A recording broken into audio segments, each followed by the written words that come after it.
guys, I'm H Designs, and last time I showed you how I made this bodice, so this time I'm going to show you how I made the skirt for my Sakizo Kandy Tea Cosplay.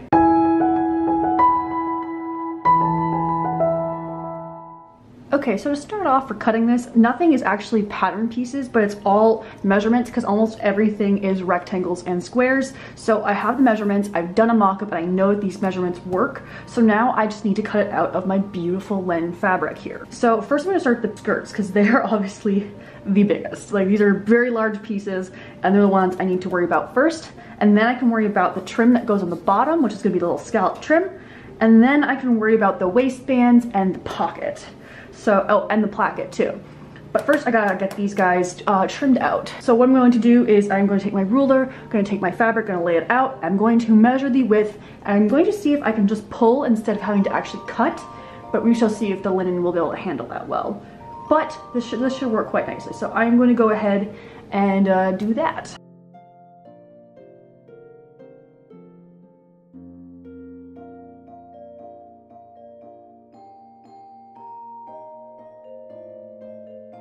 This was also the point where I made the pocket, which I actually used my phone and a little bit of memorization from making pockets in the past to make the shape for the pocket. It's a very simple round shape and was the only non-rectangular shape actually in the entire skirt.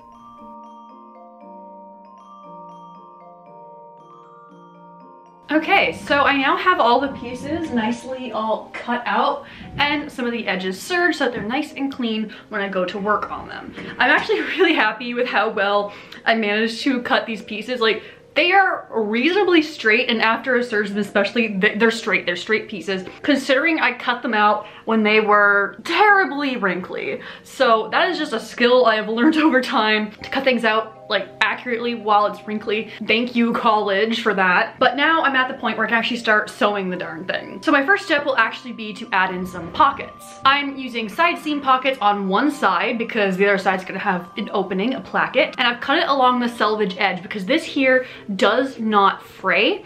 And because of the way I'm doing this with French seams and the like, that's gonna be very, very helpful for keeping this pocket intact later down the line. So essentially, I'm going to be sewing these pockets onto the side seams before I sew the side seams together. And I will be doing this with a French seam. So first I got to attach these to the side seams in an equal place so they line up when they're sewn together. And then I'm going to sew the skirt seams together, wrong sides together, snip down some of the seam allowance, and then put them right sides together so I have a nice encased French seam. And that will include the pocket as well. It's gonna get stuck all up in that encasing as well, so that the edges on the pocket are also finished.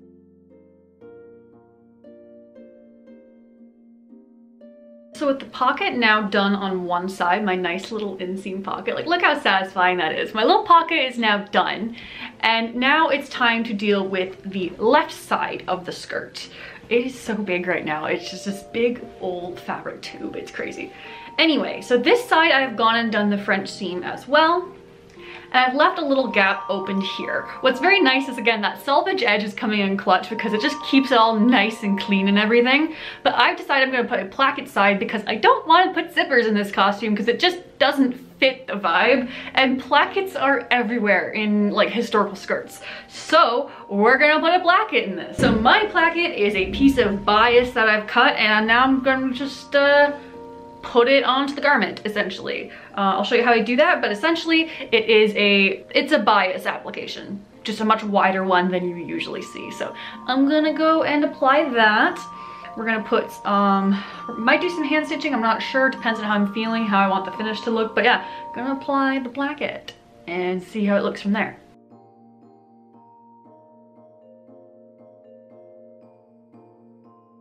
So on one side we now have a pocket, on the other side we now have a placket. Nice little opening. It is honestly so satisfying looking. Really happy with it. I'm glad I did the hand sewing step there, but it just overlaps and then it will look similar to the pocket on the other side, so it'll actually look pretty even. So now I have the sides of the skirt finished, and it's just a big old rectangle right now. So you'd think the next step would be to gather or pleat this into the waistband, but no, we have some things to deal with on the hem. Now, if you watched the video about the bodice, let's bring her over here, you'll remember stripes on the sleeves. Well, the same thing repeats on the hem. 3 stripes along the bottom. And like I mentioned kind of before, there's about, you know, 106 inches of hem here.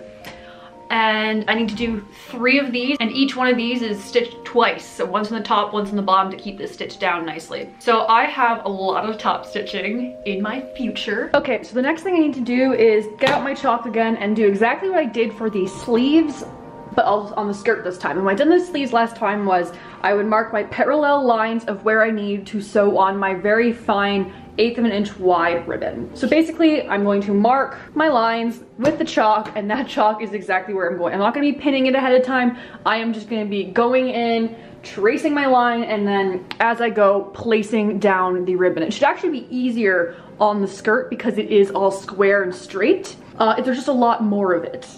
And then I have to do 3 rows of this. So I am going to go ahead and start marking this. Shouldn't take me too long, hopefully. Probably have a YouTube video going on in the background or something, I don't know. I'm actually very surprised that it only took me around 1 day to do all 3 stripes, and that is 2 stitches on either side of each stripe. I'm really happy with how fast it actually went, and I'm really proud of the final result. So after some struggles involving some tension issues and machine issues, I did get all these stripes onto the skirt. I had to play around with some tension and some bobbin issues, but we got there. And they look good. They're nice and even, or as even as they're gonna get.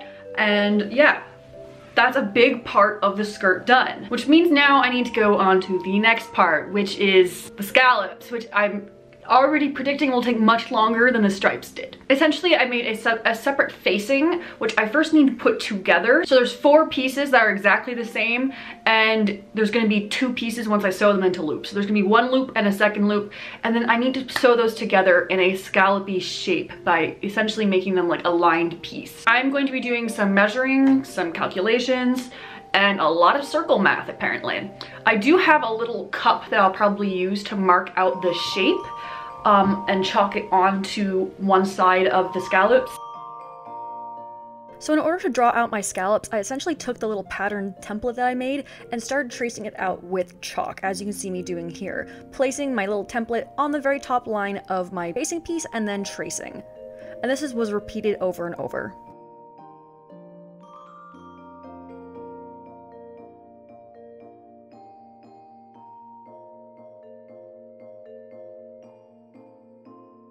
And Muffin was an excellent help as I was working on this for sure.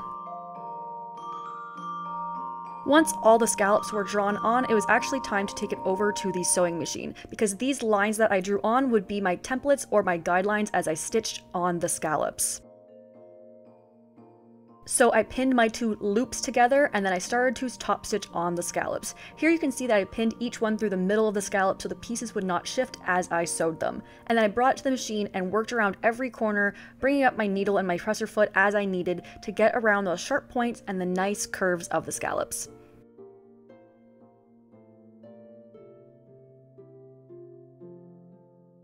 Alright, so really great, but the scallops turned out pretty darn good. I'm really happy with them. The other side, they look nice and consistent. The only ones that are not consistent are just some of the ones at the end that I had to make a bit bigger because my measurements were a little off, but they're disguised in there. They don't look actually that much different. These look very nice. Everything's looking good. So now I have to go and flip them. So first I need to cut this all down. I need to cut and notch up to the seam allowances over here. And I think I'm gonna use pinking shears for the majority of this over here, as I mentioned before, just because that creates the effect of notches. I have a lot of cutting to do and a lot of notching to do. So I'm gonna turn on some YouTube videos and work away at all of this.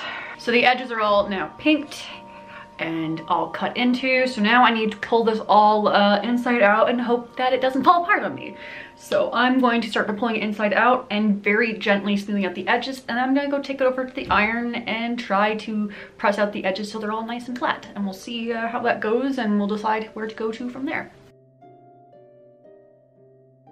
I was extra gentle as I was trying to pull this inside out, and I'm surprised on how quickly it actually went and how easy it was. You can see that I used my fingers to kind of massage the edges out, the sharp point and those nice soft scallopy curves.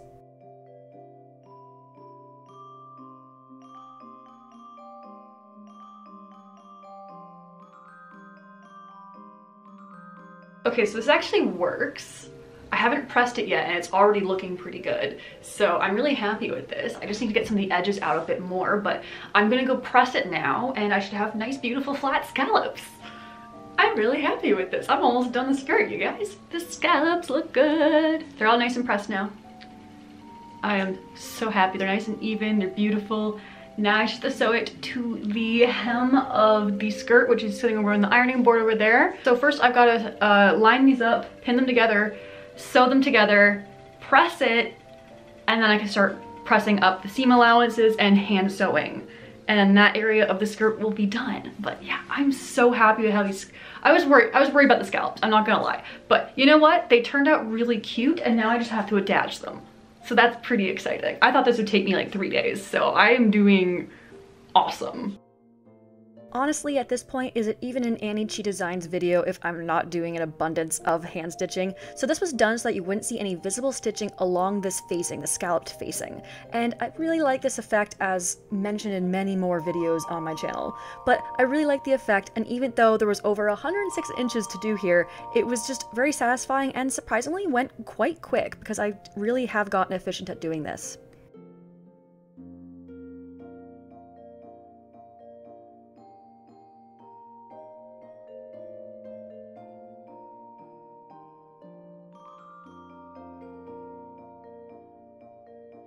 Cold out and it's cozy vibes time, so I'm in an hoodie now for part of this video. Anyway, I now have these scallops all attached. I was considering putting a top stitch on them, but I decided not to. I think that they actually are working quite nicely on their own, kind of doing their own thing. They don't really need the top stitch on them, and that's just a lot of thread and a lot of time on something that's not necessary at all because they already worked out quite nicely and they're staying extremely well defined without any type of top stitching. So that means I'm on to the final step of the skirt, which is attaching the waistband. The first step is to organize the way I want my gathers and pleats to go. So there'll be gathers on the back of the skirt and pleats on the front, because in Edwardian times, which is what this costume is based off of, it's a fantasy version of Edwardian, there was a lot of volume in the back and a lot less volume in the very front. On some garments, this would be done by having pleats which are flat on the front, so you still have some volume at the hem and such, but it's flatter because it's pleated, and then you have gathers in the back which adds more volume to that, to get that silhouette.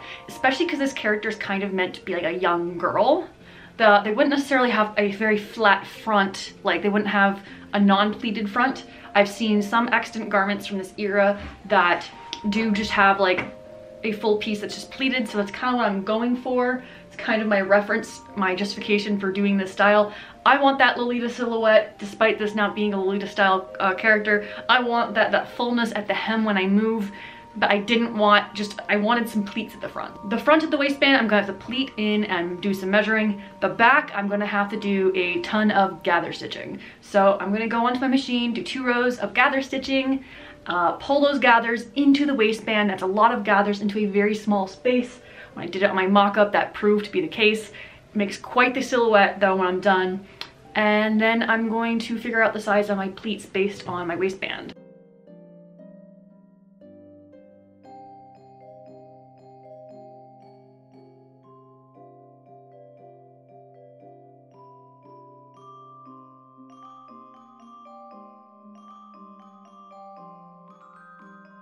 So with all of my pieces now pushed into that tiny little waistband, either pleated or gathered, I brought it over to the sewing machine and went around the entire thing. This was very careful work as I didn't want to get any of the pleats in the wrong direction and wanted the gathers to be nice and even and clean. So this was a bit of a part that kind of had me a little on edge because I really wanted to get it right, and luckily I only had to do it once. I'm so happy with the final result, and this seam is really nice and clean and just looks really cool.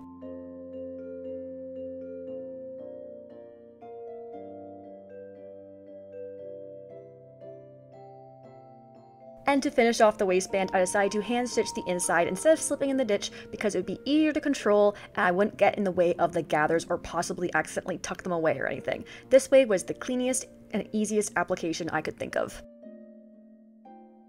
And this was the last step.